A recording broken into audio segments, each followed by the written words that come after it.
Pour cette séance du séminaire Les Voies de la Création, on reçoit Nicolas Guérin, qui est maître de conférence HDR à Aix-Marseille Université, qui est par ailleurs co-responsable d'un parcours de master là-bas à Aix-Marseille sur psychanalyse et psychopathologie.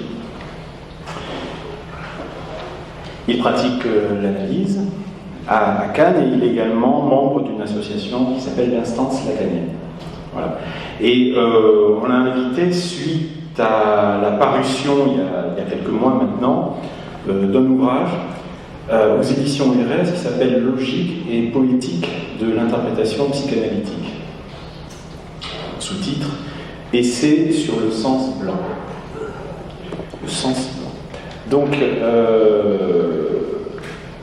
maintenant, Nicolas me disait que ça faisait des souvenirs, puisque une partie de sa formation initiale de psychologue s'est effectuée ici, dans ces murs. Alors là, on a un retour en arrière, mais juste une petite information, ce livre-là, c'est une espèce de retour en arrière, mais aussi dialectisé, orienté par une question qui est très actuelle pour toi pour l'instant, c'est la question de l'interprétation. C'est un ouvrage qui rassemble, synthétise à peu près 15 ans de travaux, je crois, quelque chose comme ça, d'articles.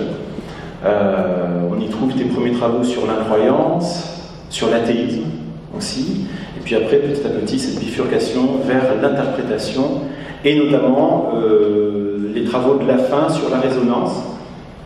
C'est une publication qu'on travaille ici à Nice, donc ça faisait aussi partie des raisons supplémentaires qui nous faisaient inviter. Et puis ça se termine avec des propositions sur l'interprétation dans la clinique des psychoses. Bon, donc voilà, pour vous donner une petite présentation de cet ouvrage, mais je te laisse tout de suite la parole. Tu as le temps que tu souhaites, et après on discute. Voilà.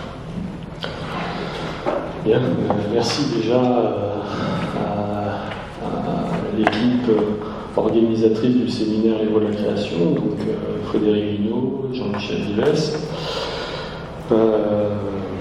Effectivement, ça me fait souvenir, puisque j'ai suivi ici mes premières années de formation en psychologie. On s'est ensuite déplacé sur Saint-Jean-d'Angely. Bien, donc je vais vous parler ce soir d'un objet, disons, de recherche actuel, effectivement, pour moi, qui est l'interprétation psychanalytique. Cet objet, en fait, correspond, en fait, à un des axes thématiques du laboratoire de psychanalyse, de psychopathologie et psychologie clinique d'Aix-Marseille. Donc si je m'intéresse à l'interprétation psychanalytique, ce n'est pas en fait par un souci technique. Car en fait à l'interprétation est associée aussi bien la conception que l'on se fait de l'inconscient, du désir de l'analyste et du désir de l'analyste. Donc ça. C'est pour ça que je m'intéresse en fait à l'interprétation, parce qu'en s'attelant sur l'interprétation, on a des fils principaux en fait concernant les points cruciaux de la psychanalyse en fait. Donc dans le séminaire l'angoisse par exemple, Lacan souligne que la forme, à la fois la plus exemplaire et la plus énigmatique de l'incidence de l'analyste au cours de la cure, et, je le cite, cette sorte de désir qui se manifeste dans l'interprétation. Donc, un an plus tard, dans le séminaire Les 4 concepts, il dira que l'interprétation, dans son terme, pointe le désir auquel, en un certain sens, elle est identique. Donc, l'interprétation comme identique au désir, en fait. Donc pour commencer, je poserai deux postulats de départ, postulats donc des propositions synthétiques, qui peuvent être contredites. Donc les deux postulats, donc le premier, deux propositions synthétiques et générales. Le premier, c'est que toutes les interventions, même silencieuses de l'analyste dans la cure, ne sont pas des interprétations. Le second postulat, c'est que toutes les dimensions de l'interprétation psychanalytique ne sont pas subsumables sous les interprétations de l'analyste. C'est-à-dire que toutes les dimensions de l'interprétation psychanalytique, on ne peut pas les réduire à l'interprétation, aux interprétations de l'analyste. Alors, si on ne peut pas les réduire aux interprétations de l'analyste, de quoi s'agit-il? L'interprétation de qui? De quoi? Et comment se nouent ces différentes dimensions de l'interprétation dans la cure? Alors je réponds par anticipation de ce que je vais vous dire, c'est que ces dimensions de l'interprétation psychanalytique, de qualité différente, se nouent par résonance à partir de leurs points vides respectifs. Alors, pour déplier cette idée, je vais revenir à cette notion de résonance, donc, qui a une vraie consistance chez Lacan, en tant qu'il la convoque, qu'il l'articule à d'autres notions clés relatives à l'interprétation, et enfin qu'il la fait évoluer, sans véritablement se contredire, avec son enseignement. Après avoir balayé un certain nombre de points par rapport à ça, je reviendrai ensuite plus précisément aux dimensions, aux trois dimensions en réalité de l'interprétation psychanalytique. Donc, la voix de personne, que j'ai choisi comme intitulé de l'intervention, la voix de personne, c'est en fait un vers de Paul Valéry, issu de son poème intitulé La Pythie. C'est un poème qui décrit la transe de l'oracle de Delphes, mais qui dit surtout quelque chose, et c'est en quoi d'ailleurs le poète nous précède et nous fait la voix. Ce poème dit quelque chose de l'incarnation du signifiant, soit du nouage du langage et du corps, ou pour le dire avec Lacan, de l'écho dans le corps du fait qu'il y a un dire. Donc le syntagme, la voix de personne, se trouve dans la dernière strophe du poème, lorsque, dit Valéry, les belles chaînes du saint langage s'engagent dans la chair, intervient alors cette auguste voix qui se connaît quand elle sonne, n'être plus la voix de personne, tant que des ondes et des bois. C'est la fin du poème. Donc la voix de personne qui sonne dans les ondes et les bois, c'est l'écho, fait écho, en fait, c'est le cas de le dire, avec le mythe de la nymphe Écho, dans les Métamorphoses d'Ovide, mais aussi la voix de personne qui sonne dans les ondes et les bois, fait écho avec les dialogues pythiques de Plutarque, que je trouve passionnants, sur le style des oracles, en vers ou en prose, et sur la raison de leur disparition progressive, en fait. Ces dialogues sont tout à fait intéressants, puisque là, on a les protagonistes du dialogue qui s'interrogent sur le fait de savoir pourquoi les oracles disparaissent, d'une part, et pourquoi ils changent de style quand ils interprètent, en réalité, dans leur façon de rendre les oracles, c'est-à-dire en prose ou en vers, etc. D'autre part, donc, ce vers de Paul Valéry, la voix de personne, est en fait convoqué à deux reprises par Lacan, quasiment dans la même période. D'une part, dans son article programmatique de 53, Fonction et champ de la psychanalyse du langage et de la parole et du langage en psychanalyse. Donc, dans cet article de 53, la voix de personne qualifie, si vous voulez, pour Lacan, le discours de l'autre, on va dire, c'est-à-dire la chaîne signifiante qui nous traverse tous. C'est ça la voix de personne. En fait, c'est le langage, en fait. Ça, c'est une occurrence de la voix de personne. Et dans le séminaire 2, donc, lors d'un commentaire assez magistral du rêve de l'injection faite à Irma, le fameux rêve des rêves pour Freud, en fait, Lacan reconvoque, en fait, donc on est à peu près à la même période, puisque là c'est 54, je crois, la voix de personne, Pour dire quoi, là, quand il commente le rêve de l'injection fertilayoma, c'est la voix de personne désigne pour Lacan la formule de la triméthylamine qui surgit, en fait, à la fin du rêve de Freud, du fond, c'est-à-dire du trou de la gorge d'Irma, en fait. C'est le dernier mot du rêve qui ne veut rien dire d'autre si ce n'est qu'il est un mot, en fait. C'est ça la voix de personne. Donc, je souligne déjà, en passant, que la voix de personne, là, ainsi désignée, indexe une lettre, c'est-à-dire une formule, la formule de la triméthylamine, et une voix qui n'est pas sonorisée, donc, puisque la voix de personne ne vocifère pas, en fait. Et donc elle surgit d'un trou, et aussi elle fait limite, hein, puisque c'est à la fin du rêve, en fait.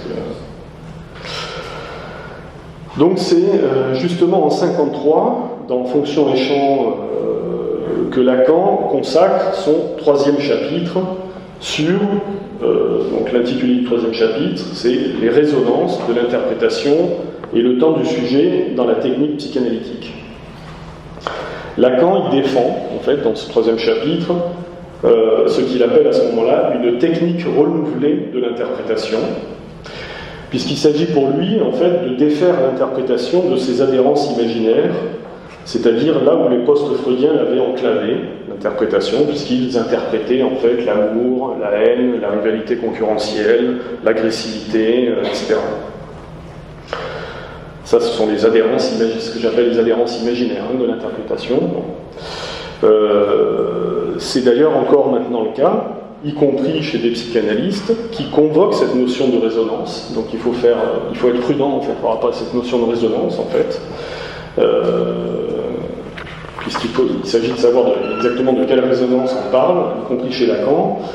Donc, pour les psychanalystes qui convoquent cette notion de résonance et qui ne se défont pas d'une conception imaginaire de l'interprétation, je pense au psychanalyste britannique de l'IPA, Joseph Sandler, par exemple, qui a publié en 1976 dans la RFP un article qui s'intitule « Contre-transfert et rôle en résonance », où là, en fait, la résonance est plutôt une résonance affective, contre-transférentielle, où l'analyste, en fait, répond, c'est-à-dire résonne avec le rôle que lui assigne le patient dans le transfert.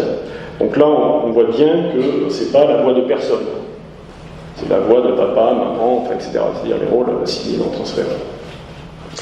Alors, la résonance telle que Lacan amène en 1953 n'est pas du tout cette résonance-là, en fait.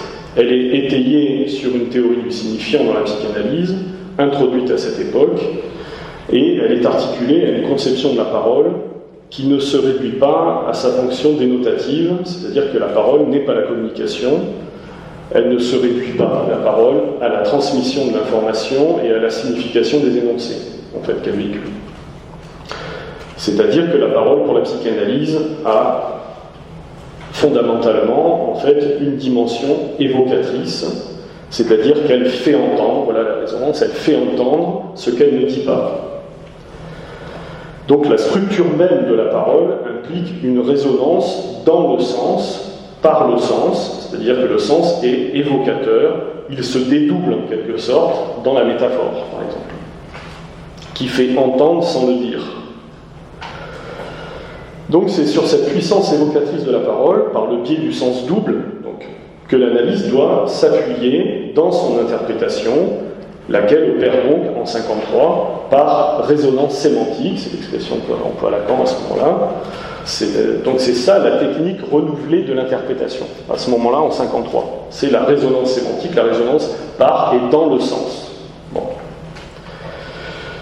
Je rappelle en fait qu'à cette époque, en 1953, le sens double est la raison de la parole pleine, en fait, ou la parole vraie, qui est en fait la condition pour Lacan à cette époque, la condition et la visée de la fin de l'analyse. Par quoi l'analysant rejoint, dit-il, l'assomption de son désir. C'est-à-dire l'analysant rejoint l'assomption de son désir par résonance, par effet de métaphore en fait.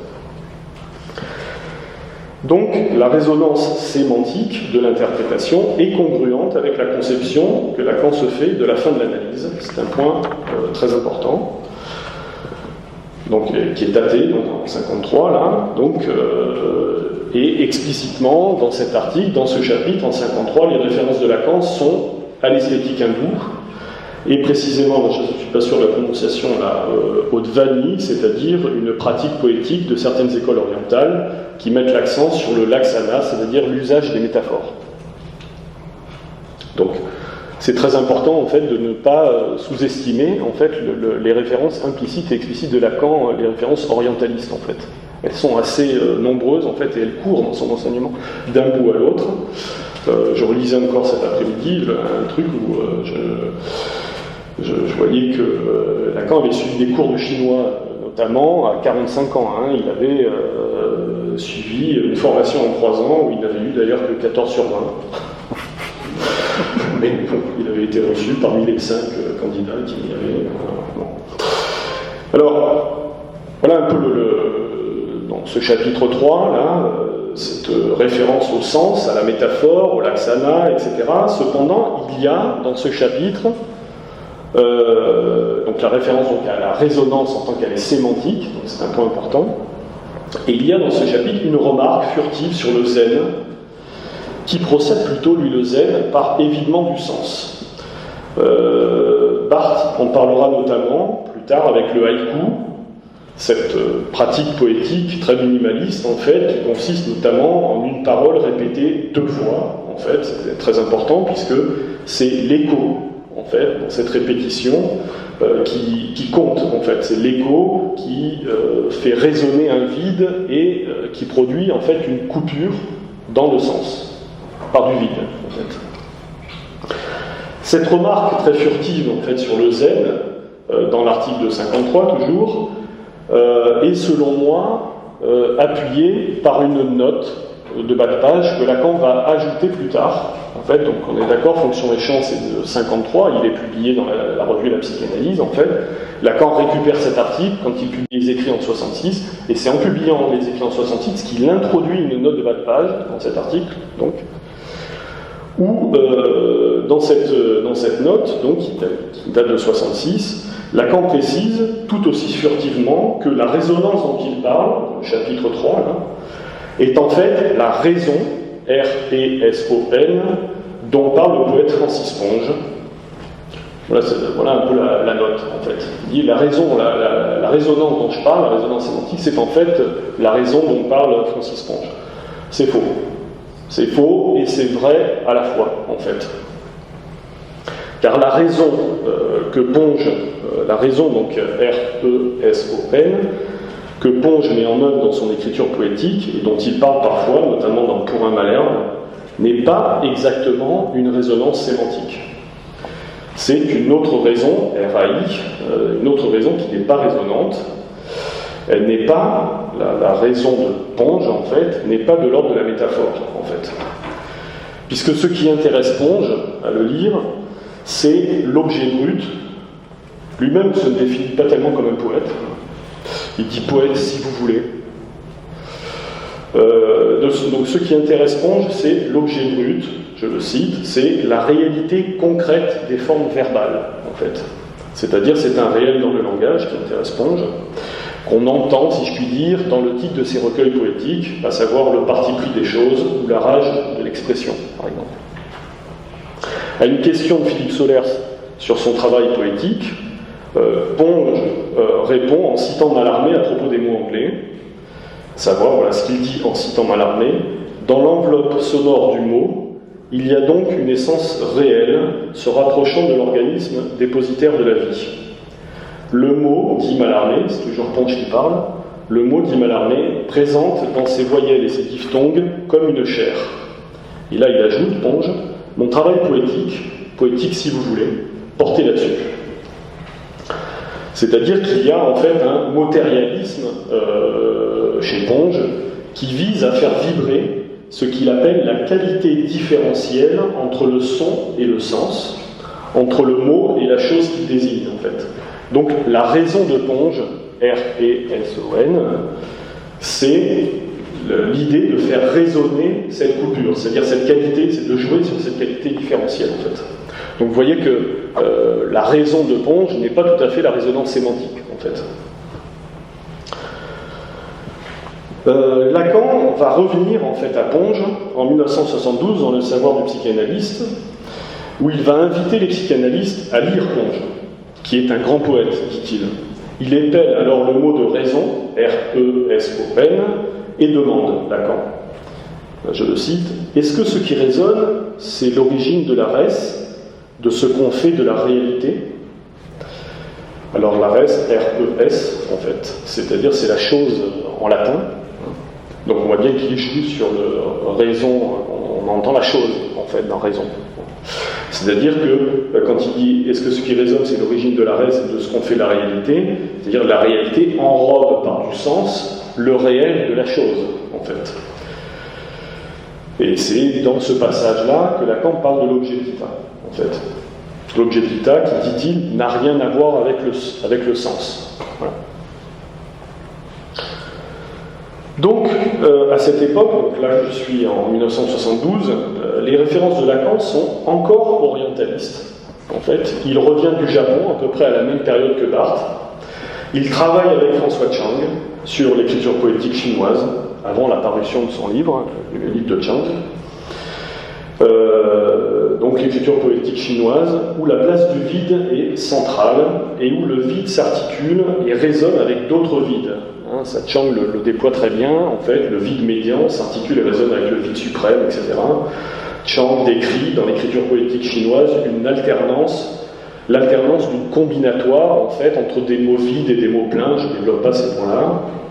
Ou encore, Chang toujours décrit la coupure dans le sens par le son, dans cette forme de poésie chinoise qui est une poésie chantée, en fait. Donc, vous voyez bien que là, la résonance, en fait, vers quoi j'arrive là, la résonance n'est plus sémantique, elle est en fait, proprement parlé, asémantique, même si elle ne va pas sans le sens.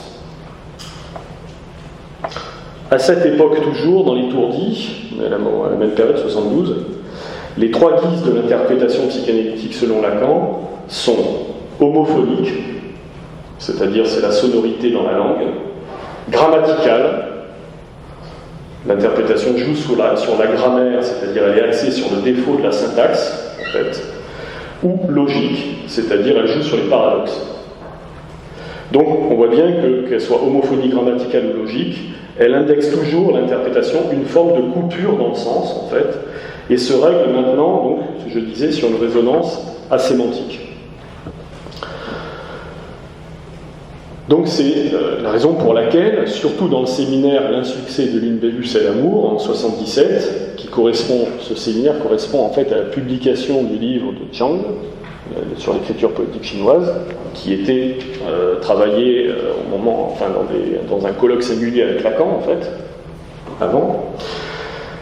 Dans ce séminaire, Lacan évoquera un type de parole qu'il appelle un tour de force, le tour de force du poète, en fait. Donc c'est un type de parole particulier, puisque c'est un type de parole que Lacan n'a jamais abordé auparavant. D'habitude, il binarisait, si je puis dire, la parole. C'est-à-dire, il y avait parole pleine et parole vide, en fait. Là, il y a toujours parole pleine et parole vide, et là, il y a un troisième type de parole, en fait, qu'il appelle le tour de force du poète, où, dit-il, quelque chose de vide se noue à quelque chose de vide. Et c'est ce par quoi on peut faire sonner autre chose que le sens. C'est là, poursuit-il, la dimension de ce que pourrait être l'interprétation psychanalytique. Alors, on voit bien, en fait, à cette époque, que la question de Lacan, c'est comment introduire du vide dans le poème, comment introduire du vide dans le sens, en fait. Pourquoi, en fait, pour toucher, en fait, ce que la poésie atteint au-delà du sens, puisqu'elle est, la poésie, pour Lacan, résonance du corps. C'est une expression qu'il emploie aussi. Résonance du corps. Donc, faire résonner le corps par le sens, par le vide dans le sens, c'est atteindre ce qui, dans le corps, s'est noué au langage et a produit un symptôme. Donc la résonance du corps par l'interprétation, c'est la seule façon de dénouer, renouer autrement le symptôme. Donc je reviens rapidement sur le travail de Chang sur un point particulier. Chang développe des tas de choses intéressantes sur l'écriture poétique chinoise, et notamment il s'attarde sur ce qu'il appelle le contrepoint tonal, en fait. Alors, je ne suis pas musicien du tout. J'ai mis du temps, enfin, je me suis fait expliquer, etc., la musique tonale, etc. Mais avec une collègue, on a écrit, en fait. C'était plus simple à François Chang, en fait, pour lui demander, pour lui poser quelques questions sur ce qu'il appelait le contrepoint tonal, et il nous a répondu, très aimablement, que ce qu'il appelait à l'époque le contrepoint tonal n'est pas ce que la musique tonale appelle contrepoint tonal. Donc l'idée là autour du contrepoint tonal, Lacan le reprend dans le séminaire à l'insu. D'ailleurs, il fait une sorte de lapsus en fait, puisqu'il appelle ça le contrepoint tonique. Il y a une sorte de formule un peu amalgamée entre contrepoint tonal et accent tonique en fait. Bon. Le contrepoint tonal, moi, ce qui m'intéresse dans ce que Chiang appelle le contrepoint tonal et que Lacan remarque, en fait, c'est ça le truc, c'est que pour Chiang, donc le chinois est une langue à ton, en fait, et le contrepoint tonal prévoit des chaînes d'alternance entre les tons. C'est-à-dire qu'il y a des tons longs, courts, obliques, en fait, et le contrepoint tonal fait basculer un ton sur un autre, en fait. Donc, ce qui est intéressant, je trouve, c'est que le contrepoint tonal, dans l'esprit de Chiang, en fait, tel que je l'ai compris, n'est pas sonorisé, en fait. C'est une scansion ou une coupure, en fait, dans un ton qui fait basculer sur un autre, et ainsi de suite. Donc, Chiang met l'accent ici, selon moi, sur une double coupure, ou sur une coupure en double boucle, ou sur l'articulation entre deux vides, en fait. C'est-à-dire, premier point ou première coupure, le ton, le son, coupe le sens. C'est un vide dans le sens. Donc. Le deuxième point, deuxième coupure, c'est que le contrepoint tonal coupe le ton. En fait. C'est un vide dans le son. Donc le contrepoint tonal, Lacan y insiste dans l'insu, il rend hommage à Chiang d'ailleurs sur ce point, et c'est dans ces moments-là du séminaire qu'il dira que la poésie est effet de sens et effet de trou. C'est le fameux passage où il dit que la poésie est effet de sens et effet de trou, et c'est là où il dira que quelque chose de vide se noue à quelque chose de vide, et que l'interprétation psychanalytique doit être poétique en ce sens seulement, pas poétique au sens d'être belle, de faire du beau, de susciter un sentiment esthétique, ça n'a rien à voir avec ça en fait. Elle doit, l'interprétation, faire sonner, dit-il, donc on retrouve encore l'idée de résonance, faire sonner autre chose que le sens. Donc, on voit dans cette trajectoire de Lacan, sur, disons, la raison de l'interprétation, j'écris comme pont, je crois, la raison de l'interprétation et ses références à la poésie, on voit à quel point Lacan applique à lui-même la contrainte qu'il disait être celle de tout analyste dans Fonction et champ du langage, à savoir qu'il faut être rompu aux textes poétiques de son époque, lesquels textes poétiques réalisent concrètement les ressources d'une langue. En fait, c'est qu'il faut être rompu à ça. D'ailleurs, il rend hommage à ce moment-là quand il en parle à Freud et au fait qu'il lisait les romantiques allemands, etc. Bien, alors j'ai fait donc un petit tour là, concernant la résonance et l'interprétation, mais je suis resté à des considérations finalement assez générales, mais ça me semble important en fait de saisir de quoi Lacan parle quand il parle d'interprétation, et sachant qu'il n'y en a pas qu'une seule, il y en a au moins deux en fait. Donc je peux maintenant préciser mon propos sur l'articulation des dimensions de l'interprétation analytique à partir de la résonance, en fait, de leur point vide, en fait. Et de là en découlent quelques problématiques, en fait. Donc là, je resserre le propos, en fait, concernant des questions plus domestiques, on va dire, c'est-à-dire plus domestiques au sens propre au champ de la psychanalyse pour elle-même, par elle-même, en fait, c'est-à-dire la psychanalyse en intention, en fait. Je déduis, en effet, de l'enseignement de Lacan ne l'a jamais exprimé comme ça, je déduis de son enseignement 3 dimensions de l'interprétation psychanalytique qui s'articulent ensemble, donc.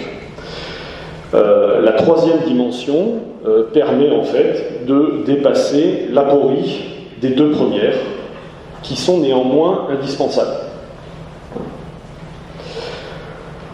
Alors, quelles sont ces 3 dimensions, sachant qu'il faut les penser forcément à 3, en fait, et qu'il y a quelque chose d'un peu artificiel dans le fait de les présenter de façon diachronique, en fait.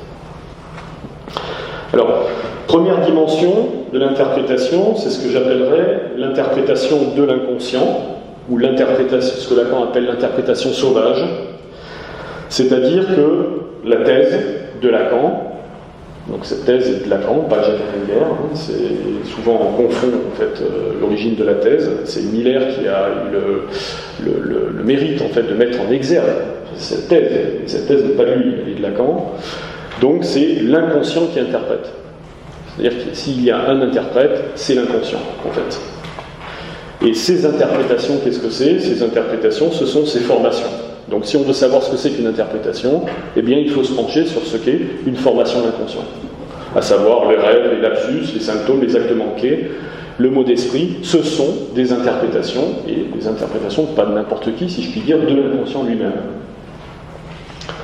Alors c'est intéressant comme thèse parce qu'on a une délatéralisation en fait de l'interprétation, là où on pensait jusqu'à présent que l'analysant associe, l'analyste interprète, en fait, latéralisation en fait. Là on voit bien qu'avec l'interprétation de l'inconscient, on n'a plus là une modalité binaire en fait.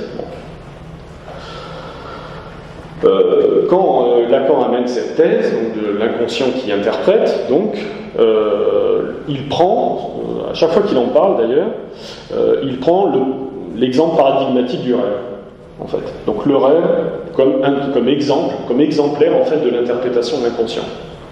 Que dit-il par rapport à ça ? C'est ça qu'il faut avoir en tête, c'est-à-dire finalement sa façon de parler du rêve à ce moment-là, et la façon de nous dire ce que c'est qu'une interprétation de l'inconscient, en fait. En fait, ce qu'il nous dit par rapport au rêve, c'est que l'inconscient fabule, il ne dit pas l'inconscient délire, il dit l'inconscient fabule, en fait. L'inconscient fabule un sens incohérent qui habille une phrase, comme le fantasme d'ailleurs. L'inconscient fabule un sens incohérent qui habille une phrase, cette phrase a une syntaxe, cette syntaxe a un défaut, en fait. Ce défaut, il appelle la faille. Bon. Donc la phrase, et à strictement parler, je ne développerai pas ces points-là, parce que c'est un peu... la phrase est en fait la signification ou la dénotation de ce défaut. Donc cette faille, ou ce défaut, vous avez compris, donc, se trouve dans la syntaxe de la phrase elle-même est habillée par le sens apparemment incohérent du rêve, voilà l'interprétation de l'inconscient, par exemple, le rêve. Donc ça, on a par exemple un exemple, on a des exemples de ça. Le rêve, je ne sais pas si vous l'avez en tête, le rêve du patient dès la Charte, que Lacan commente longuement dans le séminaire 6. À savoir ce patient qui a une aventure avec une femme, qui a un vagin prolabé, avec laquelle il ne peut pas avoir de rapport sexuel, etc. Donc on voit très bien que la syntaxe des corps, en fait, a un défaut, en fait, là. Pas sur n'importe quel point, sur la question, sur le plan sexuel justement, et le récit du rêve, le patient de la Charte, en fait, contient lui-même un défaut de syntaxe, si je puis dire, puisqu'il se trompe, puisqu'il utilise le verbe to masturbate, en fait, qui est, il l'utilise de façon transitive, alors que le verbe est intransitif en anglais. Donc on voit bien que là, il y a un défaut de syntaxe, aussi bien dans le récit du rêve que dans la figuration même du rêve. En fait. C'est ce que Lacan appelle une discordance singulière. On est là autour de cette fameuse faille. On prend un exemple plus connu, par exemple, le rêve qu'on rapporte à Freud, en fait, et que commente Lacan. Il fait un très beau commentaire dans le séminaire des 4 concepts. Le rêve, Père, ne vois-tu pas que je brûle, en fait. On a là une phrase, Père, ne vois-tu pas que je brûle. Et en fait, la faille, dans le rêve, là, c'est le lieu de rendez-vous manqué entre le désir du fils et le désir du père. C'est pour ça que le fils interpelle le père, en fait, donc on entend un ratage dans le Père ne vois-tu pas, en fait. Bon. Voilà la faille. Donc ça, c'était le premier point sur la première dimension de l'interprétation, interprétation de l'inconscient. Deuxième dimension, c'est l'interprétation du psychanalyste, que Lacan appelle une interprétation raisonnée, RAIS, en fait, de la raison. Rationnelle. Donc là, l'interprétation du psychanalyste définit en fait le champ d'action de l'analyste, c'est l'interprétation de l'analyste agent, en fait, c'est-à-dire c'est l'analyste qui interprète cette fois. Donc l'analyste n'a pas à se défausser de ce que Lacan appellera tardivement dans les années 70 le devoir d'interprétation. C'est-à-dire qu'il a un devoir d'interpréter, l'analyste. Donc qu'on n'imagine pas qu'il a à se réfugier dans un silence systématique, ça n'a jamais été en fait la position de Lacan, ni de dire que l'interprétation est derrière nous, etc. Ce sont des thèses qui ont été soutenues ultérieurement par d'autres. Donc, sur les moyens et le support de ces interprétations, l'analyste, qu'il s'agisse de silence, de jeu sur l'équivoque, de coupure de séance, de gestes symboliques, etc., en fait, on s'en fout parce qu'il n'y a aucun modèle en fait, de l'interprétation de l'analyste. Tous les coups sont permis, dit Lacan. Tous les coups sont permis, mais à une condition, en fait. L'analyste peut utiliser n'importe quoi, hein, ça n'a aucune importance. Il y a une condition, en fait, c'est que l'interprétation ne porte, elle, pas sur n'importe quoi, en fait. Donc son moyen, c'est n'importe quoi, mais sa cible est tout à fait précise, en fait. Alors sur quoi doit-elle porter, cette interprétation raisonnée de l'analyste? Elle doit porter sur l'interprétation de l'inconscient. Et pas n'importe quoi non plus, elle doit porter sur l'interprétation de l'inconscient, et elle doit, très précisément, donc je vous dis, là, à ce moment-là, il y a donc un nouage entre l'interprétation de l'analyste et l'interprétation de l'inconscient, entre les deux dimensions de l'interprétation. Mais elle doit porter donc sur l'interprétation de l'inconscient, mais l'interprétation de l'analyste n'est pas un métalangage, n'est pas une superposition de savoir qui s'adjoint, qui se superpose à l'interprétation de l'inconscient, en fait. Donc on reprend l'exemple du rêve, c'est ce que fait Lacan en fait, hein, quand il revient à tout ça. L'exemple du rêve comme interprétation de l'inconscient, eh bien l'analyste, par son interprétation raisonnée, pointe, ce sont toujours les termes qu'il emploie en fait, pointer, indexer, en fait, pointe la faille que la phrase du rêve dénote. Voilà l'élément de détail crucial en fait.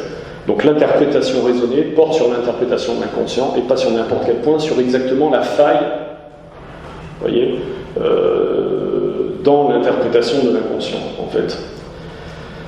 C'est-à-dire que l'interprétation de l'analyste, en réalité, ne porte pas en elle-même un sens particulier, en fait. Quels que soient ses moyens, elle peut passer même par le sens, mais ça n'est pas ça qui importe, en fait, puisque ce qui importe, c'est qu'elle montre. En fait, elle montre la faille. En fait. Elle indexe.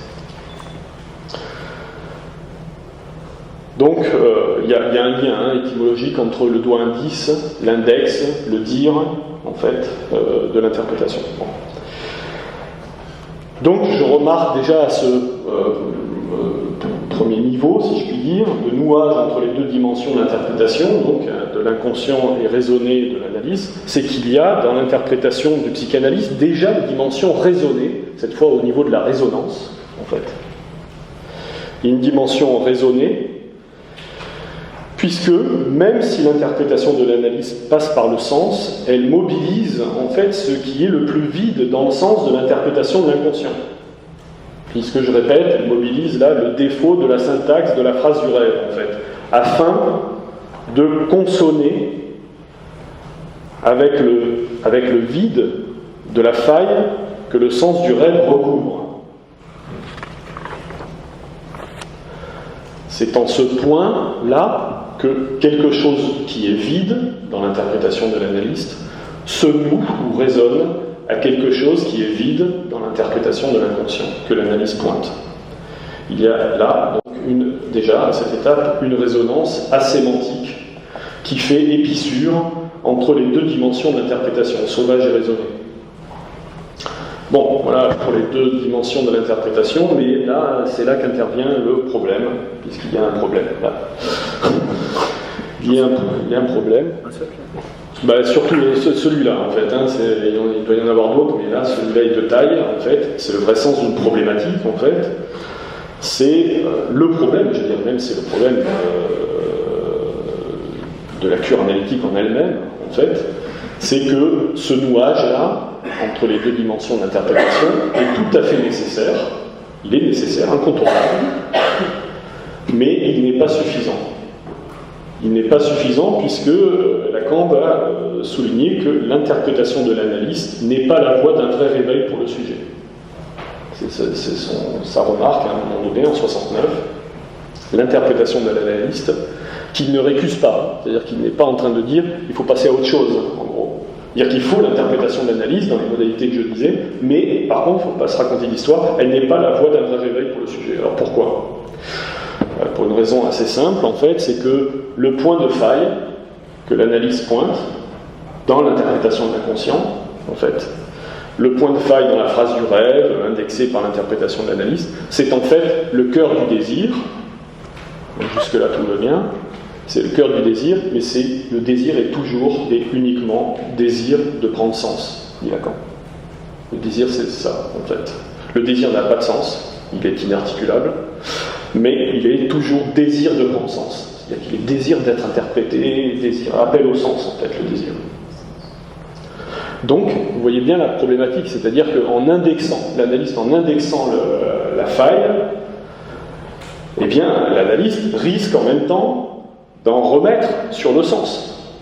Puisque en indexant le désir qui est insensé, mais qui est désir de prendre sens, il participe lui-même, l'analyste, dans ce cas-là, à un nouvel appel de sens. Nouvel appel de sens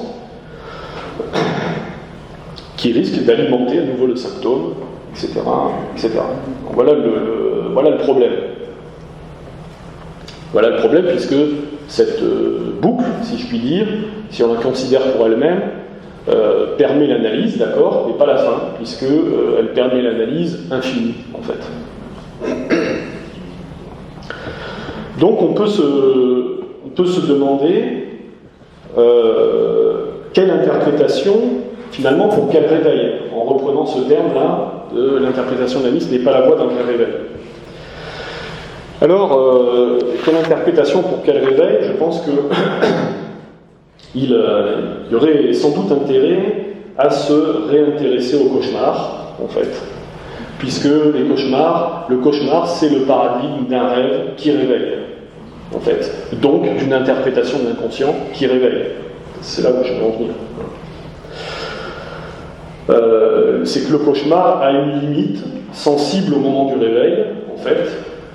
Et c'est donc ça qui réveille, en fait, qui nous fait sortir du cauchemar. C'est cette limite dans le cauchemar, c'est-à-dire dans le rêve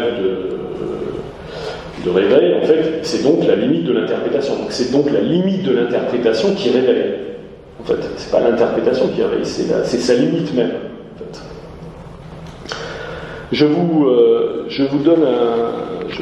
lis un exemple assez saisissant vous allez voir où il est question de résonance d'ailleurs, d'un rêve d'épouvante, en fait, un rêve à répétition d'ailleurs. C'est le fameux rêve qui a lui-même une structure topologique particulière, qui est raconté par Primo Levi lorsque il est sorti du camp, en fait, lorsqu'il revient dans la trêve. Donc il raconte un rêve, dit-il, j'ai toujours la visite à des intervalles plus ou moins rapprochés d'un rêve qui m'épouvante. Donc voici le récit du rêve, en fait. C'est un rêve à l'intérieur d'un autre rêve. Donc là, dans la réalité, Primo Levi est sorti du camp. Et quand il s'endort, voilà son rêve. Et donc c'est un rêve à l'intérieur d'un autre rêve, et si ces détails varient, son fond est toujours le même. Je suis à table avec ma famille, donc dans le rêve, je suis à table avec ma famille, avec des amis, au travail ou dans une campagne verte, dans un climat paisible et détendu, apparemment dépourvu de tension et de peine. Et pourtant, j'éprouve une angoisse ténue et profonde, la sensation précise d'une menace qui pèse sur moi. De fait, au fur et à mesure que se déroule le rêve, peu à peu ou brutalement, et chaque fois d'une façon différente, tout s'écroule, tout se défait autour de moi, décor et gens, et mon angoisse se fait plus intense et plus précise. Puis c'est le chaos, je suis au centre d'un néant grisâtre et trouble, et soudain, je sais ce que tout cela signifie. Et je sais aussi que je l'ai toujours su. Je suis à nouveau dans le camp, et rien n'était vrai que le camp. Le reste, la famille, la nature en fleurs, le foyer, n'était qu'une brève vacance, une illusion d'essence, un rêve. Le rêve intérieur, le rêve de paix est fini, et dans le rêve extérieur, qui se poursuit et me glace, j'entends résonner une voix que je connais bien.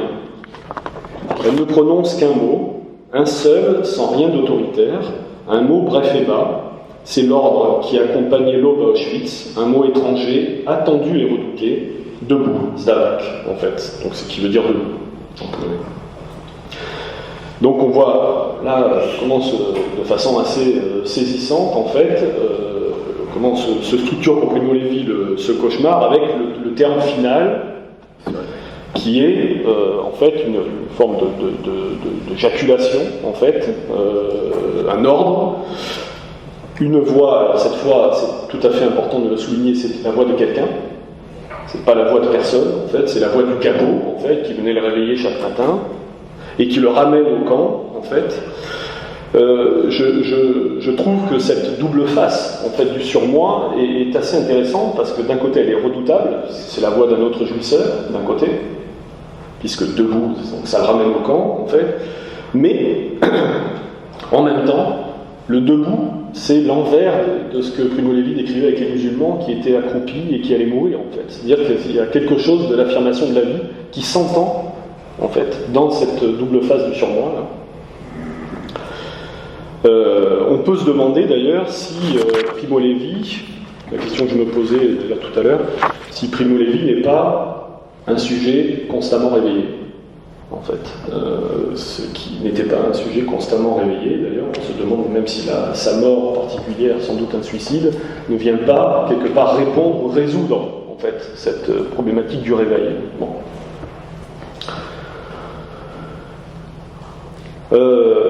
Donc là, c'est l'exemple d'un cauchemar, donc l'exemple d'une interprétation de l'inconscient qui réveille, sauf que là, c'est un réveil particulier avec la voix qui n'est pas la voix de personne. Donc, contrairement à l'exemple de Primo Levi, justement, ce que Lacan dira du cauchemar, c'est qu'à la fois il faut s'y pencher, il regrettait que les analystes ne s'intéressent plus au cauchemar, et d'un autre côté, il disait qu'il ne faut pas non plus idéaliser le cauchemar, parce que finalement, quand on fait un cauchemar, on se réveille pour continuer à dormir dans la réalité. C'est-à-dire, la réalité permet d'apaiser, c'est-à-dire quand on est dans la réalité, c'est pas le réveil qu'on touche comme un éclair à la fin du rêve. En fait, c'est autre chose. La réalité, c'est finalement l'œuvre, le cadre du fantasme qui vient recouvrir finalement ce réel-là qui vient réveiller. Bon.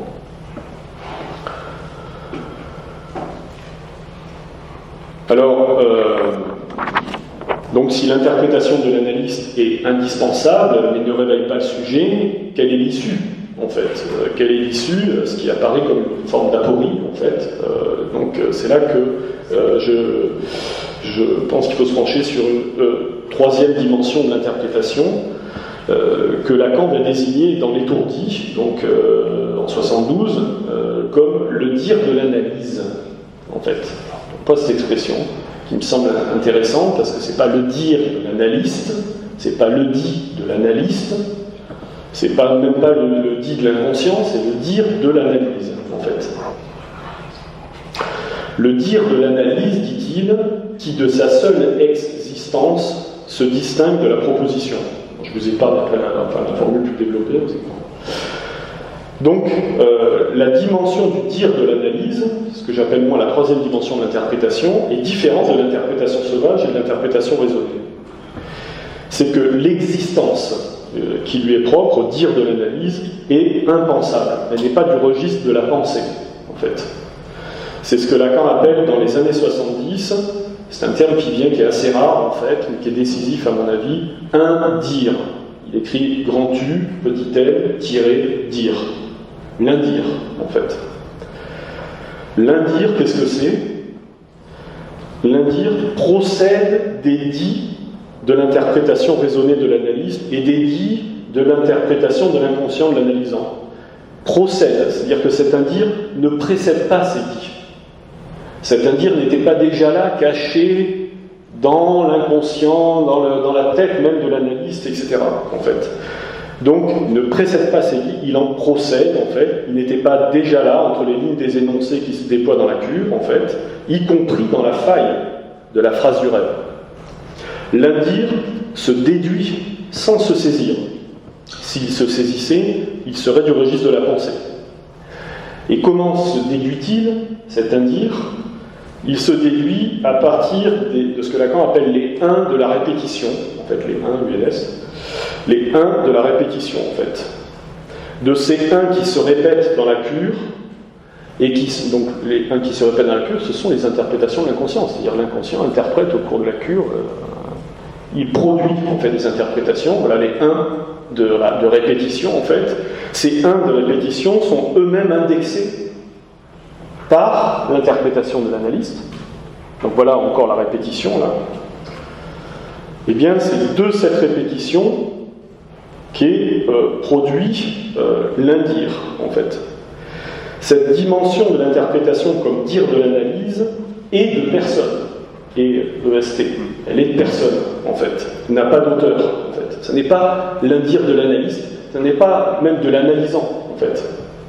C'est pour ça que Lacan dit, à mon avis, dire de l'analyse en fait, et pas dire de l'analysant par exemple. Donc elle montre en fait cette dimension d'interprétation, elle montre, encore une fois, c'est toujours la question de l'indexation en fait finalement, elle montre un lieu qui n'était pas déjà là dans les formations de l'inconscient de l'analysant en fait. C'est pour ça que Lacan à ce moment-là, on est par exemple en 67, il se pose des questions, qu'il formule comme ça, il dit « Mais y a-t-il un dire qui se dise sans qu'on sache qui le dit ?» Il se pose cette question en 67. 67, ça correspond au moment où il propose le dispositif de la passe à l'école freudienne de Paris, en fait. Donc, y a-t-il un dire qui se dise sans qu'on sache qui le dit? Et je trouve que la vieille expression, finalement, de la voix de personne, en fait, résonne, en fait, si je puis dire, tout à fait avec ce dire de l'analyse, en fait, qui est de personne, sans qu'on sache qui le dit, finalement.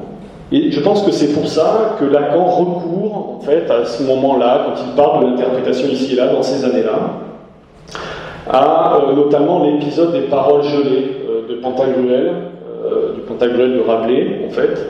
Donc vous savez, dans cet épisode-là, Car-Livre, cet extrait, où en fait Pantagruel est sur un navire, en fait, il navigue dans les mers glaciales, où se sont livrées des batailles navales, en fait, jadis, et la voix, en fait, des combattants a été prise dans les glaces, en fait. Et donc il n'y a plus de bataille là, sauf que quand Pantagruel arrive, bien, c'est comme s'il y avait de la grêle, en fait, sur le pont du navire, et il y a des dragées colorées, en fait. Et lorsque les marins prennent ces dragées, qu'ils les réchauffent dans les mains, ça libère la voix, en fait. Donc la voix résonne sans auteur. Donc on retrouve la voix de personne, là, dans cet extrait. Ces voix, c'est tout à fait intéressant, parce que, c'est pour ça que Lacan y fait référence, en fait, c'est que ces voix sont décrites par Rabelais comme des onomatopées, c'est-à-dire hors sens, et d'éjaculations diverses.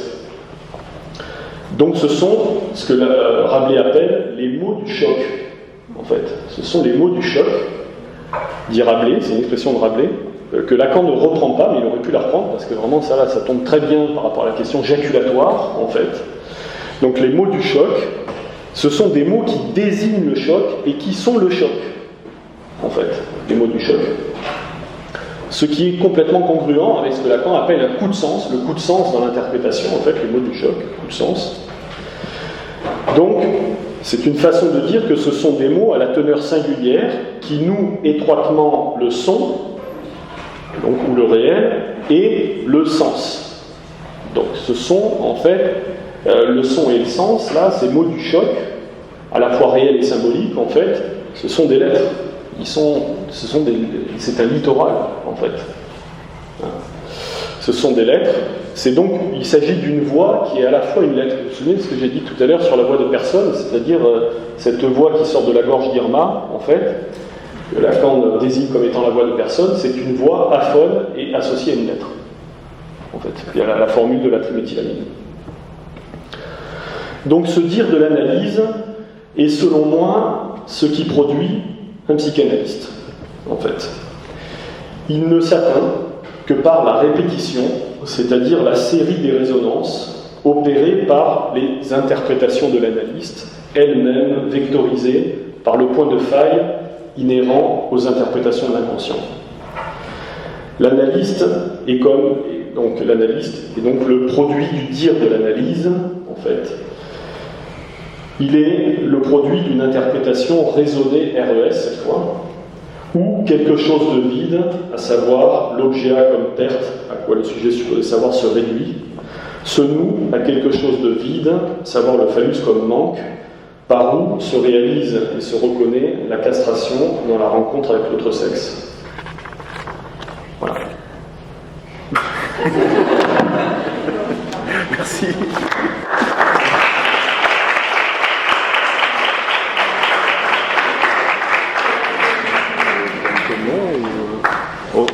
On a pas mal de temps. En fait, j'étais en train de me dire, j'aimerais bien réentendre ta dernière phrase. En fait.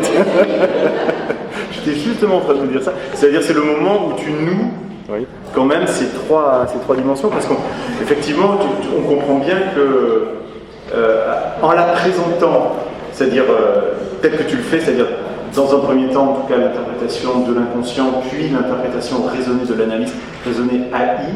D'ailleurs, après, tu dis, mais finalement, il y a déjà de la résonance E, donc il faudrait peut-être que tu me dises pourquoi finalement AI, après tout. Puisqu'il y a déjà du reste dans cette interprétation-là, mais effectivement, en présentant les deux premières et comme visant déjà un premier nouage, la troisième arrivant dans ton exposé, on pourrait croire qu'elle vient un peu en surplus. Or, si je t'ai bien suivi, ce dire de l'analyste produit de l'analyste, qui était déjà lui-même présent dans l'interprétation raisonnée de l'analyste.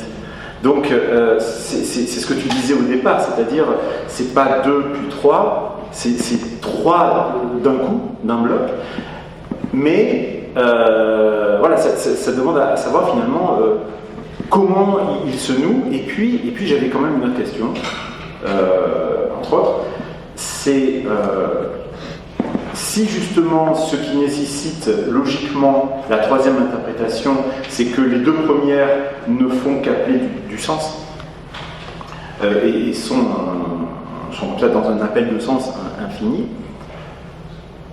comment porter témoignage du nouage de cette troisième-là? Vous voyez, tu vois, c'est-à-dire comment rendre transmissible ce nouage-là, dont, encore une fois, j'aimerais bien que tu nous répètes peut-être que tu déploies la façon dont tu penses le nouage des trois interprétations, mais comment porter témoignage de ce nouage-là sans retomber de nouveau dans l'aporie du nuage des deux premières? Première question, et puis après peut-être... Oui, il vaut mieux que je réponde.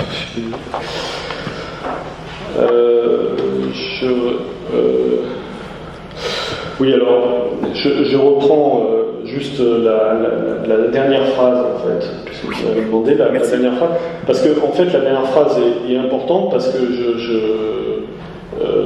je donne la raison, à mon avis, de la remarque de Lacan, quelque chose de vide se noue à quelque chose de vide. Qu'est-ce que ça veut dire concrètement? Parce que c'est pas juste une façon de parler, d'idéaliser le vide, en fait. C'est une façon un peu métaphorique de dire les choses, en fait. C'est, à mon avis, assez précis, d'après ce que j'ai compris, en fait.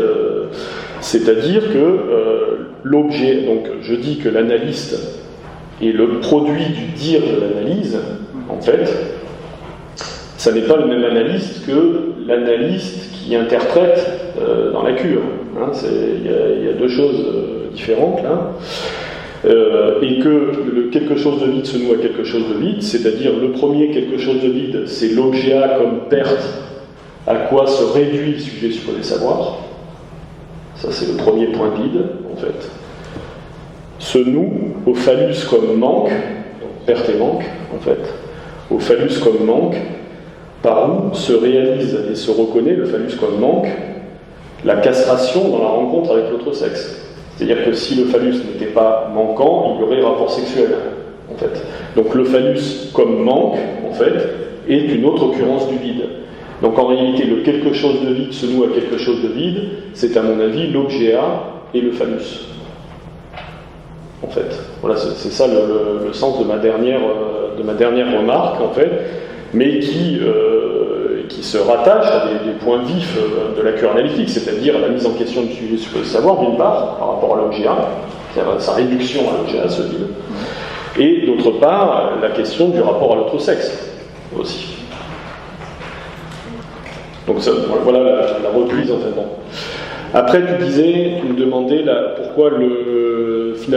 pourquoi Lacan utilise ce terme d'interprétation raisonnée RAIS.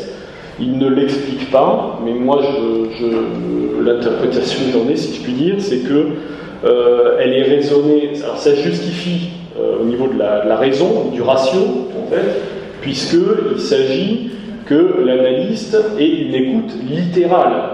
En fait, il est une écoute littérale des formations de Lacan, c'est-à-dire ça suppose qu'il sache lire, c'est-à-dire qu'il suive la syntaxe pour repérer la faille. Et de suivre la syntaxe, ça fait de l'analyste, à mon avis, un lecteur, en fait. Donc c'est là qu'intervient la raison, si je puis dire, la raison RAIS, en fait. Parce que c'est la raison, disons, littérale, en fait, pour repérer la faille qui, elle, est plutôt de l'ordre après raisonnant, plutôt sur autre chose, quoi.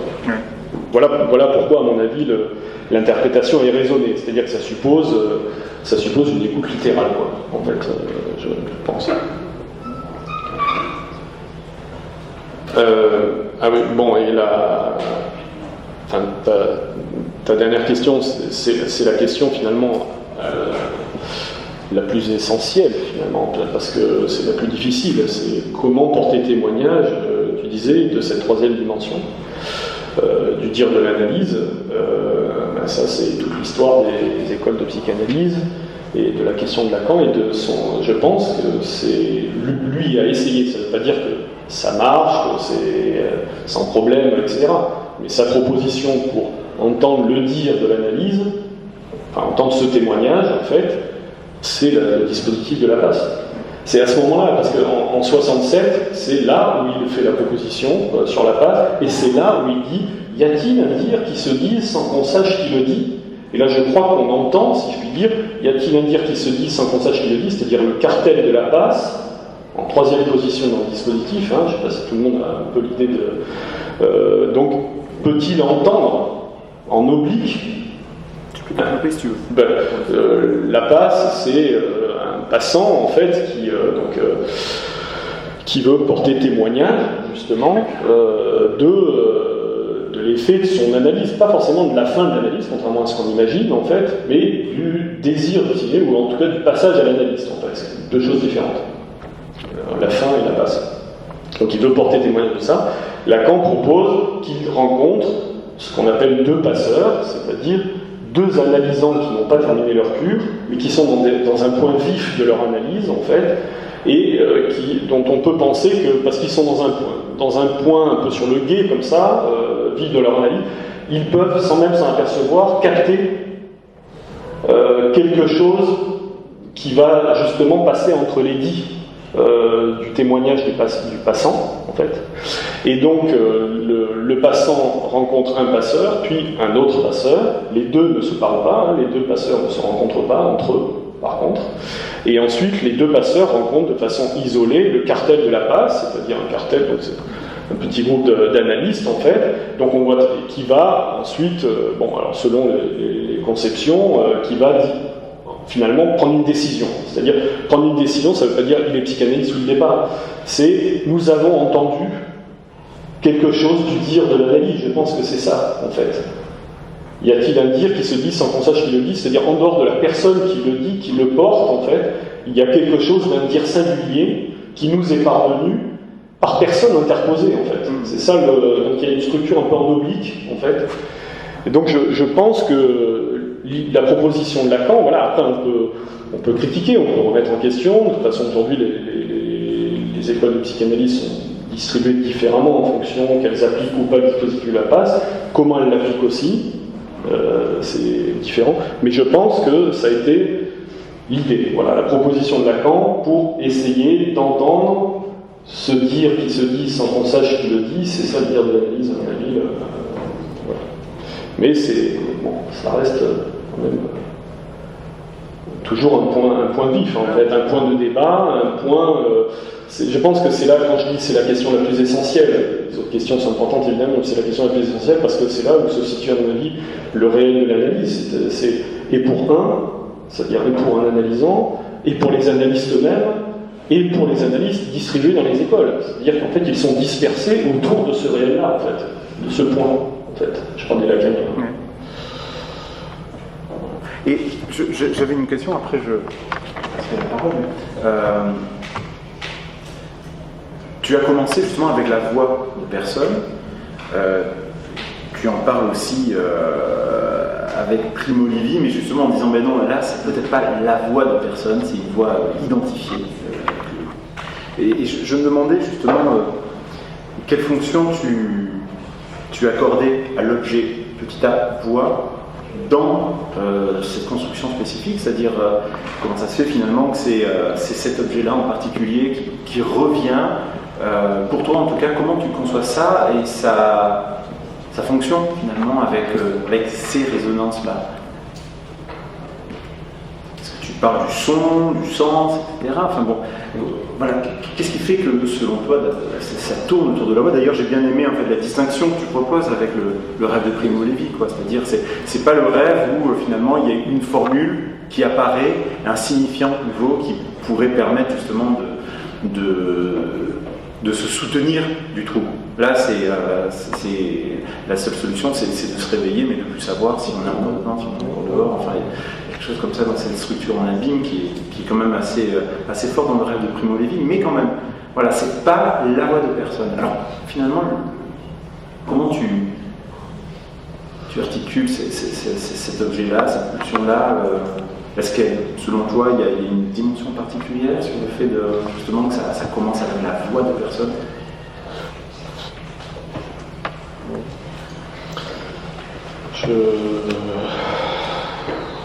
C'est un peu là où j'en suis, autour de quoi je tourne en fait maintenant. Ouais.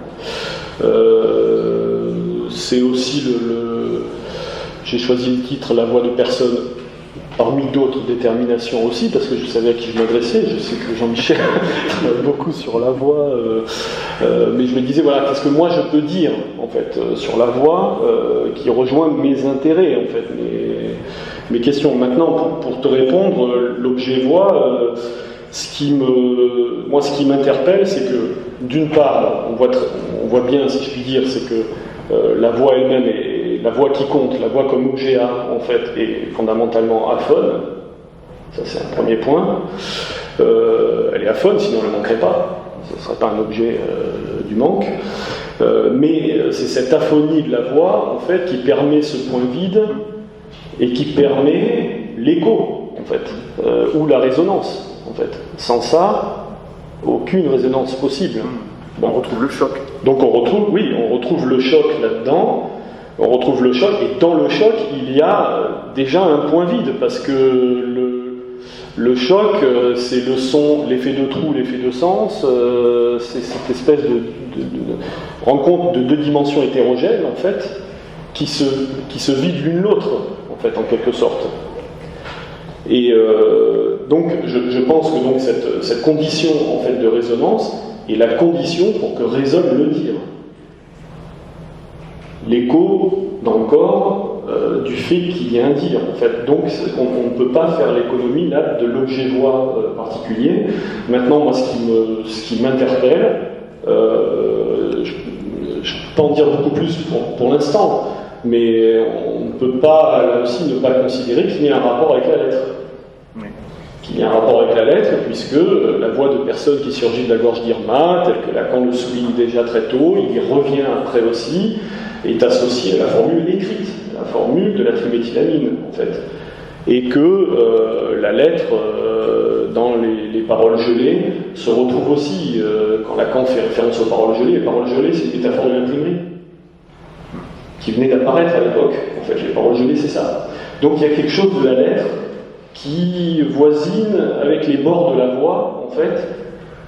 C'est un peu flou, en fait, ce que je dis là, mais c'est la condition, là, pour qu'il y ait pour donner la chance, la résonance d'un dire de l'analyse, en fait, et qui est là, voilà, plutôt voix de personne. Voix de personne, mais la voix de, c'est ça le paradoxe, hein, c'est-à-dire la voix de personne, mais qui est toujours singulière. Une analyse, une seule, dans chaque cas. Je ne sais pas si j'ai... Oui. T'en es là. Merci beaucoup, hein, c'était passionnant. Alors, je voudrais revenir sur ce travail sur la question de l'interprétation de l'inconscient et du travail du cauchemar, hein, le dernier rêve que tu as rapporté. En gros, la thèse du travail de l'inconscient, c'est d'une certaine manière de reparler de ce que Freud appelle le travail du rêve. C'est-à-dire que le travail du rêve, effectivement, c'est ce travail qui est fait pour que, en gros, le matériel qui accède à la conscience puisse être soutenable et ne trouble pas le rêveur. Donc, quand le travail de rêve dysfonctionne, dit Freud, le cauchemar apparaît. Alors, l'interprétation, là, serait ratée, si on suit la thèse que tu me proposes. Mais tu as apporté un élément extrêmement intéressant dans le rêve enfin dans le cauchemar, hein, puisque c'est un cauchemar récurrent de Primo Levi, c'est sur ce double sens du debout. C'est-à-dire à la fois debout qui renvoie à l'injonction du capot, et debout, si c'est un homme, si j'ose dire. Hein, si c'est un homme, il se tient debout, pour revenir à une autre formule de Primo Levi. Et c'est ce double travail, parce qu'à la limite, je me dis, si on était debout, on serait du côté d'un rêve. Debout, si c'est un homme. Hein. Or là, il dit bien que c'est un cauchemar. Il y a quelque chose, effectivement, qui, dans l'inconscient interprète, ne réussit pas. Comment tu articules ces deux positions, toi, par rapport à ton modèle? Et est-ce que tu crois que le fait que ce soit une voix qui soit sonorisée, puisque c'est un truc sur lequel on a beaucoup travaillé ces derniers temps avec Isabelle, c'est-à-dire cette question de la sonorisation de la voix a une incidence sur le fait que ça devienne in fine un cauchemar. Puisque la dimension quand même sonore dans le rêve est relativement rare. Et Freud, déjà dans l'interprétation du rêve, le faisait remarquer. Hein, il disait que cette dimension oralisée était relativement rare. Donc comment tu articulerais ces différents éléments à partir de ce cas précis que nous l'avons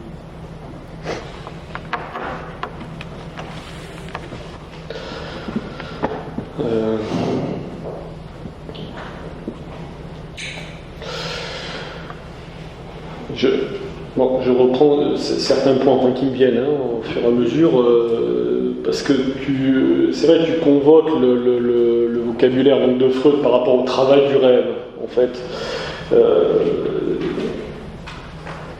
Je pense que c'est... donc Freud ne disait pas, il aurait pu, mais il ne disait pas l'inconscient interprète. Il disait l'inconscient finalement travaille, quoi. Le produit de son travail c'est le rêve, enfin, etc. Voire le rêve travail. Je pense qu'il faudrait y revenir, c'est un peu vague ce que je dis comme ça, mais je pense que rien que le fait de dire que l'inconscient est un interpréteur, est un interprète en fait, décale quelque chose, j'ai l'impression, que simplement le travail du rêve, etc. Ça c'est un point. Le point par rapport au cauchemar aussi, moi j'aimerais y revenir dans le sens non pathologique, quoi. C'est-à-dire d'envisager le cauchemar pas seulement comme un ratage comme un ratage du travail du rêve ou comme une interprétation ratée, en fait. Ce qui me met la puce à l'oreille aussi, c'est que par exemple, deux choses. Il y a des cauchemars qu'on peut faire en cure, en fait, qui sont donc d'authentiques cauchemars qui réveillent, en fait, avec un effet d'apaisement. C'est-à-dire que au réveil, il y a donc un effet de satisfaction, en fait, qui peut paraître a priori paradoxal, en fait. Donc c'est pour ça que je pense qu'il y a certains cauchemars, pas dans tous, bien sûr, certainement pas dans ce Primo Levi en tout cas, il y a quelque chose du travail accompli, en fait. Et moi, je trouve que ça, c'est intéressant d'attraper le cauchemar comme ça. Et l'autre point qui me fait un peu m'orienter vers là, c'est que quand Lacan dans l'angoisse, c'est pas un hasard sur le séminaire, l'angoisse dit, mais quand même, les psychanalystes aujourd'hui ne s'intéressent plus au cauchemar.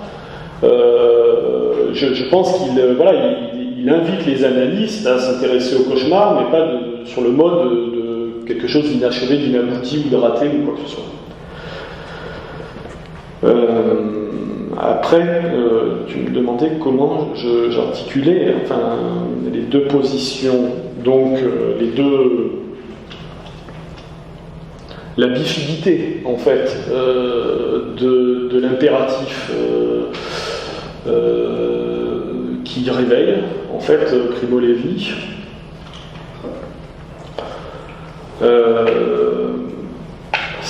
Ça rejoint peut-être le premier point, c'est-à-dire que en fait, je pense que Primo Levi n'a pas entendu, si je puis dire, ne pouvait pas entendre l'affirmation de la vie qu'il y avait au-delà du cauchemar, en fait.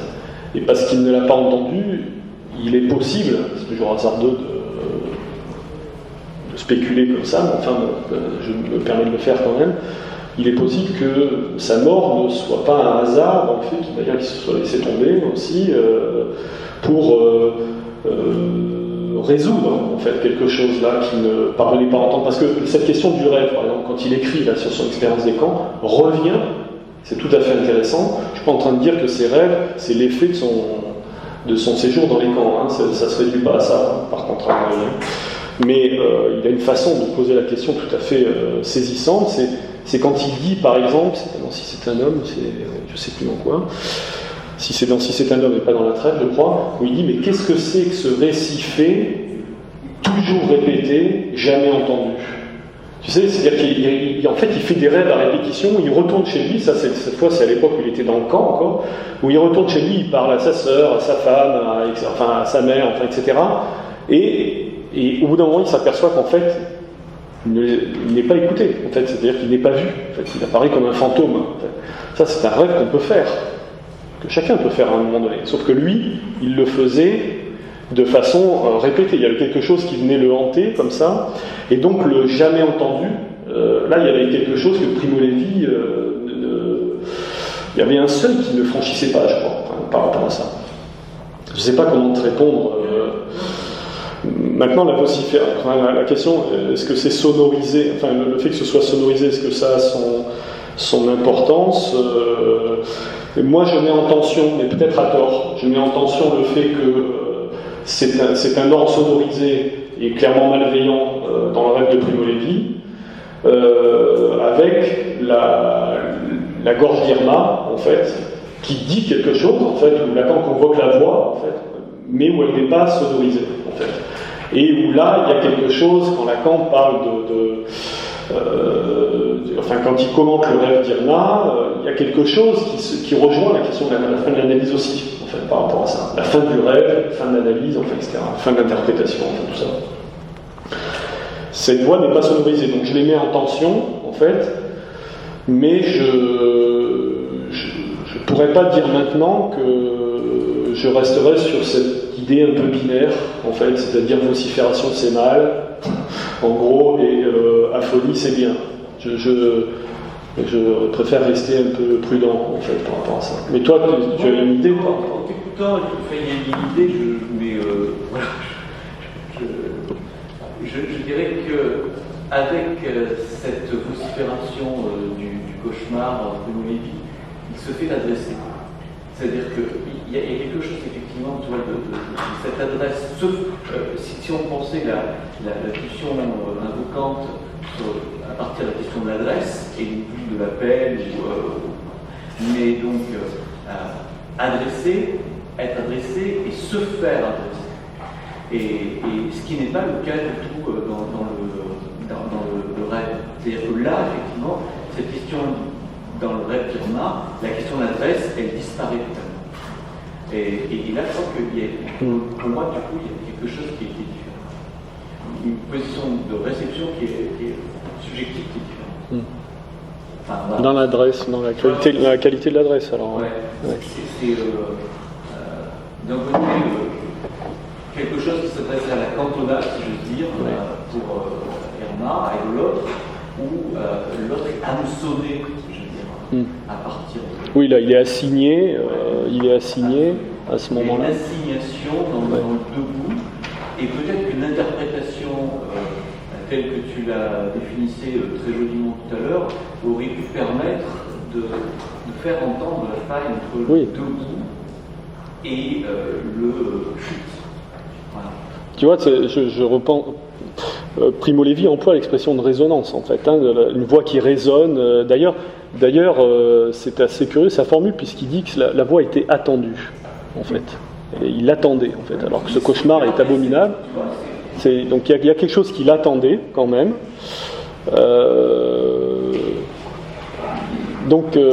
Mais je pense qu'il y a deux plans en fait chez Primo Levi par rapport à ça, c'est-à-dire à la fois il y a une adresse mais redoutable, c'est-à-dire où il est assigné à une place, mais il y a un autre moment, quand je parlais de ces moments-là où il fait des rêves, où il dit d'ailleurs, ça me revient, il dit en fait qu'il faisait le même rêve que ses compagnons.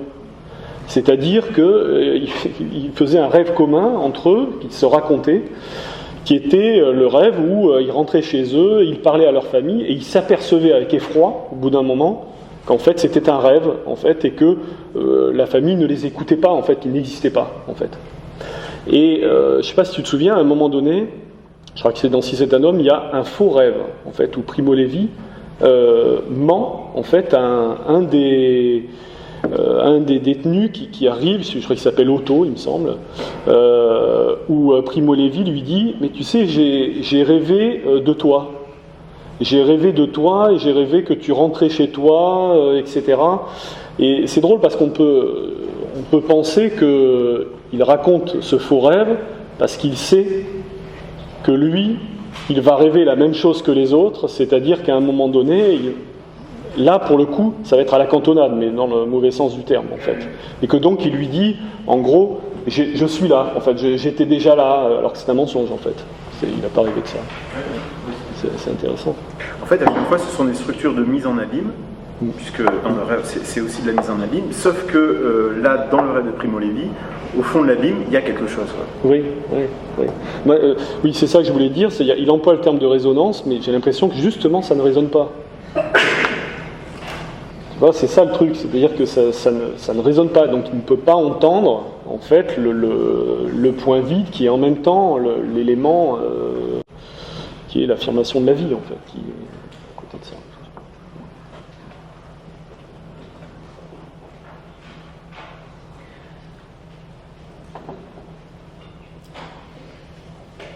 J'aimerais savoir quel est le destin de plutôt l'interprétation quelle est la forme de l'interprétation dans la psychose, car j'ai l'impression que vous avez parlé d'une certaine... Comment serrer l'objet A à la fin de l'analyse, comment on peut parler de l'interprétation dans la psychose, en sachant que l'extraction de l'objet A n'a pas eu lieu.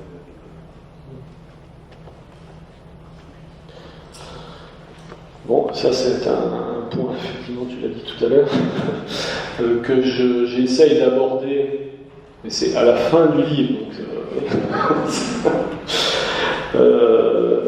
Non, mais c'est une question cruciale, puisque les sujets psychotiques sont désignés depuis toujours par la psychiatrie comme des interprétatifs. C'est-à-dire que l'interprétation est de leur côté, en fait. Les maîtres de l'interprétation, ce sont les sujets psychotiques, mais c'est important parce que du coup, on peut se dire, donc du coup, où est l'interprétation de l'analyse? Comment elle intervient si de toute façon l'interprétation est déjà là? On trouve comme ça des remarques, même à l'époque où Lacan était encore plutôt psychiatre, dans sa thèse de médecine par exemple, où il dit le délire d'aimer, la patiente là, le délire d'aimer est déjà interprété. Il est déjà une interprétation en soi, donc il n'a pas à être interprété, en quelque sorte. Il y a quelque chose un peu comme ça. C'est très lié à ce que vous soulignez, c'est-à-dire que l'objet A, en fait, l'interprétation est du côté de l'objet, c'est-à-dire que l'analyse faisant semblant d'objet A, l'interprétation raisonnée vient de son côté, en fait, par rapport au transfert, à la demande transférentielle, et qui vient du côté de l'analysant. Là, pour le sujet psychotique, la topique de l'objet n'étant pas la même, l'objet étant, comme on dit, sans arrêt dans sa poche, en fait, de son côté, on va dire, eh bien, l'autre, c'est l'autre qui lui demande l'objet qui lui manque. Vous voyez, c'est-à-dire que l'objet est du côté du sujet psychotique. Et donc le sujet psychotique interprète de ce fait, puisqu'il est du côté de l'objet A, vous voyez, à la place, comme à la place de l'analyste en fait. Il interprète la demande de l'autre. Vous voyez, c'est ça ça c'est, je ne sais pas si vous suivez ou pas. Donc, si vous voulez, je pense que ça éclaire en fait, déjà le premier point, c'est de dire pourquoi il y a une sorte d'inversion en fait, et de la flèche transférentielle, c'est-à-dire le sujet psychotique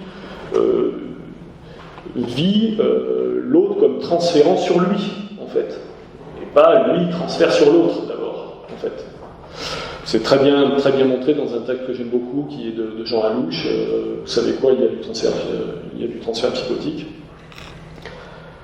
Où Jean Alouche, une formule un peu particulière de dire ça, où il dit le sujet psychotique pose transférentiellement. C'est-à-dire qu'il pose au sens de supposer que l'autre transfère, en fait. C'est-à-dire que... Et donc il l'interprète. Il interprète le transfert de l'autre à son égard. Voilà l'interprétation, vous voyez, qui est à l'envers, si je puis dire, c'est-à-dire qui est du côté du sujet psychotique. Maintenant, la question, c'est qu'il faut considérer ces données du problème, cette structure particulière. Si on ne considère pas ça, je pense qu'on n'a rien compris à la question de la clinique des psychoses, et que de toute façon, on va se renvoyer, ça c'est clair et net. Donc il faut de toute façon considérer ces préliminaires, si je puis dire, le dire, la configuration particulière du dire psychotique, et donc la place de l'interprétation du côté du sujet psychotique, pour ensuite penser ce que peut être là-dedans l'interprétation de l'analyste. Voilà.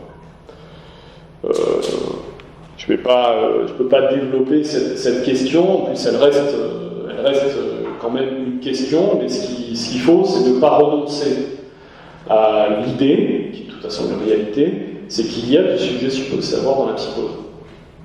C'est-à-dire que le sujet psychotique, c'est pas parce que il pose transférentiellement, c'est-à-dire il pense que c'est l'autre qui transfère à son égard, que lui-même ne peut pas transférer, ne peut pas être sous transfert. Seulement, c'est pas à n'importe quelle condition, et souvent, un transfert se superpose à l'autre, il rend invisible l'autre transfert. Donc c'est un point très important. Je souligne au passage que c'est un point très important parce que je suis toujours surpris dans les articles des analystes aujourd'hui, des collègues qui s'orientent pourtant de l'enseignement de Lacan, vous voyez. Pour Lacan, c'est simple, il n'y a pas de débat. Là où il y a transfert, il y a sujet supposé savoir. C'est-à-dire qu'on ne peut pas considérer le transfert sans le sujet supposé savoir. C'est impossible, en fait. Et ça, c'est pas, ça ne disparaît pas avec l'évolution de son enseignement. C'est comme ça, en fait. Alors, je suis toujours un peu surpris de lire chez des collègues qui s'intéressent aux psychoses, par exemple, qu'à la fois ils admettent l'existence du transfert dans la psychose, mais pas le sujet supposé savoir. C'est assez curieux, en fait, mais c'est assez courant. C'est-à-dire de se dire, non, il y a bien du transfert dans les psychoses, on ne peut quand même pas dire qu'il n'y a pas de transfert dans les psychoses, vous voyez. Mais par contre, le sujet supposé savoir est court-circuité, on ne sait pas trop quoi, neutralisé, enfin tout ce qu'on veut. En fait, donc ça c'est une question, vous voyez, au-delà de la clinique, je me dis, mais enfin, comment s'oriente-t-il dans l'enseignement de Lacan, vous voyez. Je ne comprends pas bien, en fait, là, par rapport à ça. C'est un point à mon avis, tout à fait crucial. Et donc, si vous voulez, avant de parler de l'interprétation de l'analyste, il faut pouvoir, à mon avis, situer où est le sujet supposé savoir, comment se réalise, est effectif le sujet supposé savoir dans la cure des sujets psychotiques, parce qu'il l'est, en fait. Donc il faut pouvoir le situer déjà, il faut pouvoir avoir un analyse qui le suppose, quoi. Vous voyez, qui suppose que ça existe, quoi. Et ensuite, là, il y a la question de l'interprétation qui est compliquée. Et elle est compliquée parce qu'elle est compliquée par les éléments préliminaires que je disais, c'est-à-dire que l'interprétation est d'abord du côté du sujet psychotique.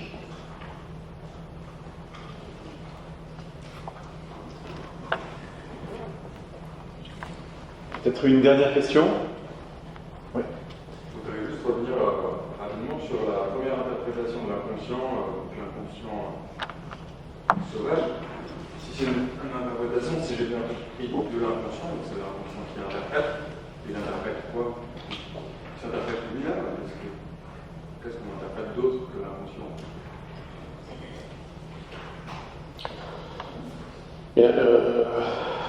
Je pense que l'inconscient interprète, c'est-à-dire qu'il voyez qu'il y a un cœur dans l'inconscient. Si je puis dire, le cœur, c'est un terme qu'on peut l'appeler aussi, vous voyez, le cœur du désir, en fait, et ce cœur du désir n'a aucun sens, en fait. Il n'en a aucun. Sauf que c'est pas tenable, ça. C'est pas tenable, même pas pour l'inconscient lui-même, en fait. Et donc l'inconscient, ne pouvant pas supporter ça, si je puis dire, horreur du vide, si vous voulez, eh bien, il brode autour.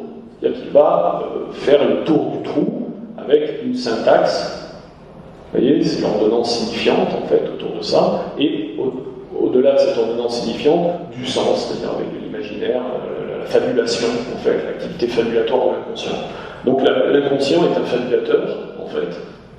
Il est un fabulateur autour de ce cœur du désir, en fait. C'est ça. Donc ce qu'interprète l'inconscient, ça n'est jamais que le désir. Le désir lui-même reste pour toujours, de toute façon, même à la fin d'une analyse, inarticulable, finalement, en fait. Le désir est inarticulable, ce qui ne veut pas dire qu'il ne puisse pas être articulé, en fait. Donc pour vous répondre plus précisément, ce que fait l'inconscient, c'est qu'il articule le désir inarticulable. Ce n'est pas une contradiction.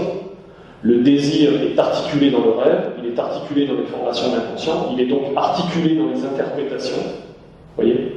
Mais en tant que tel, il est inarticulable. C'est-à-dire que personne ne peut dire mon désir, c'est ça. Voilà. Je sais pas si... Merci beaucoup Nicolas. Je rappelle ton ouvrage, Logique et politique de l'interprétation psychanalytique chez RS. On se retrouvera le 2 mars, lundi 2 mars, avec la venue pour notre dernière séance de François Ancernet. Merci beaucoup.